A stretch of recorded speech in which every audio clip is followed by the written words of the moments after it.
আসসালামু আলাইকুম। সুপ্রিয় অষ্টম শ্রেণীর শিক্ষার্থীরা, আজকের এই ভিডিওতে আমরা দেখব যে তোমাদের অষ্টম শ্রেণীর বাংলাদেশ ও বিশ্ব পরিচয় এই বই থেকে তোমাদের প্রত্যেকটি পৃষ্ঠার যে কাজগুলো আছে সেই কাজ এবং অনুশীলনীর সমাধান সহ আমরা প্রত্যেকটি ভিডিও দেখব।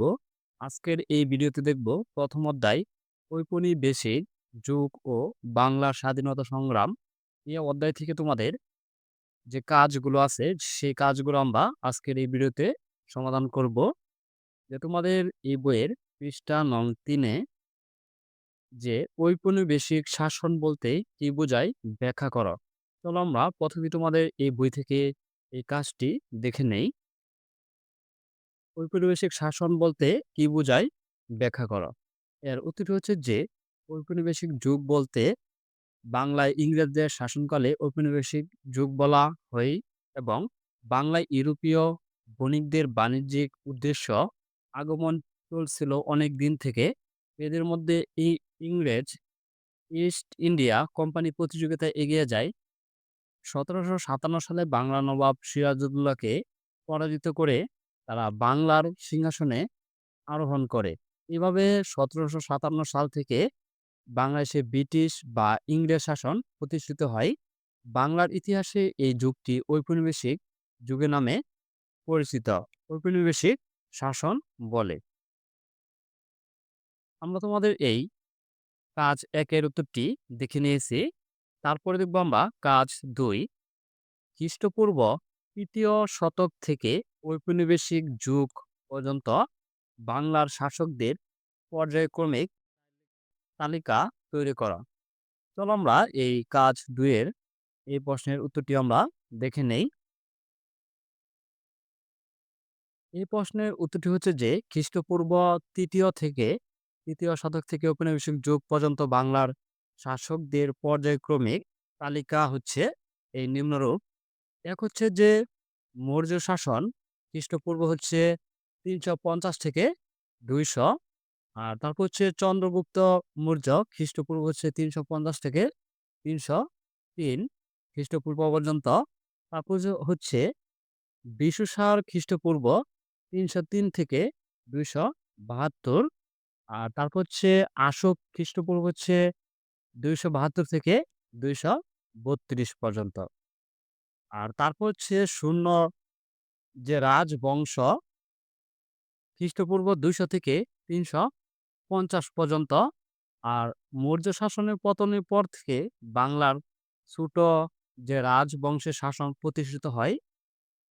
গুপ্ত সাম্রাজ্য হচ্ছে ৪০০ থেকে ৪৫০, চন্দ্রগুপ্ত হচ্ছে ৪০০ থেকে ৪১৫, সমুদ্রগুপ্ত হচ্ছে ৪১৫ থেকে ৪৫০, চন্দ্রগুপ্ত দ্বিতীয় হচ্ছে ৪৫০ থেকে ৫৫০। আর তারপর হচ্ছে ৪ নম্বরে পলাশ রাজবংশ ৭৫০ থেকে ১২০০, গোপাল হচ্ছে ৭৫০ থেকে ৭৫৬, ধর্মপাল হচ্ছে ৭৫৬ থেকে ৭৮২। আর তারপর হচ্ছে রাজেন্দ্র পাল হচ্ছে ৮৮০ থেকে ৮৩০, ধীরপাল হচ্ছে ৮৫০ থেকে ৮৯০, মহিপাল হচ্ছে ১০০০ থেকে ১০৩৩।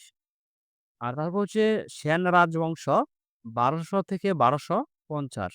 এটি হচ্ছে ২টি যে বিদ্যাধর সেন ১২০০ থেকে ১২২৫ এবং লক্ষণ সেন হচ্ছে ১২১৫ থেকে ১২৫০।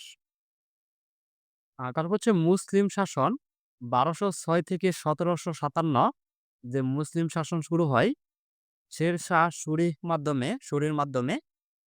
পক্ষী বা শাহী শাসকরা যেমন দেলোয়াররা রাজা শাহী যেমন মুঘলরা শাসন করেন ১৬৮০ থেকে ১৭৫৭ সালের যে মধ্যে বাংলায় মুঘল রাজত্ব বিস্তৃত হয়।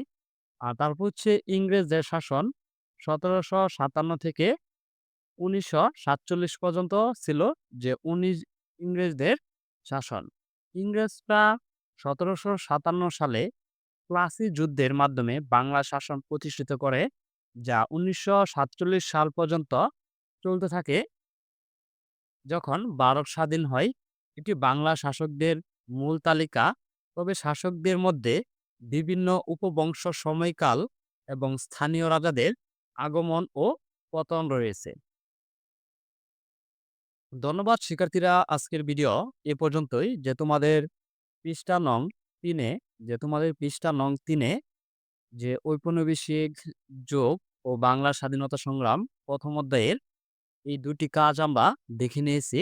আর পরবর্তী ভিডিওতে আমরা দেখব যে পৃষ্ঠা নং ৪ এ যে এই ২ টি কাজ আছে, পরবর্তী ভিডিওতে আমরা দেখব। তোমাদের প্রত্যেকটি অধ্যায়ের কাজ এবং অনুশীলনী সমাধান আমাদের প্লেলিস্টে দেওয়া আছে, সেখান থেকে তোমরা দেখে নিতে পারো। আর পরবর্তী ভিডিও সবার আগে পেতে চ্যানেলটি সাবস্ক্রাইব করে পাশেই থাকবে। আর যারা সাবস্ক্রাইব করেছ তাদেরকে অসংখ্য ধন্যবাদ।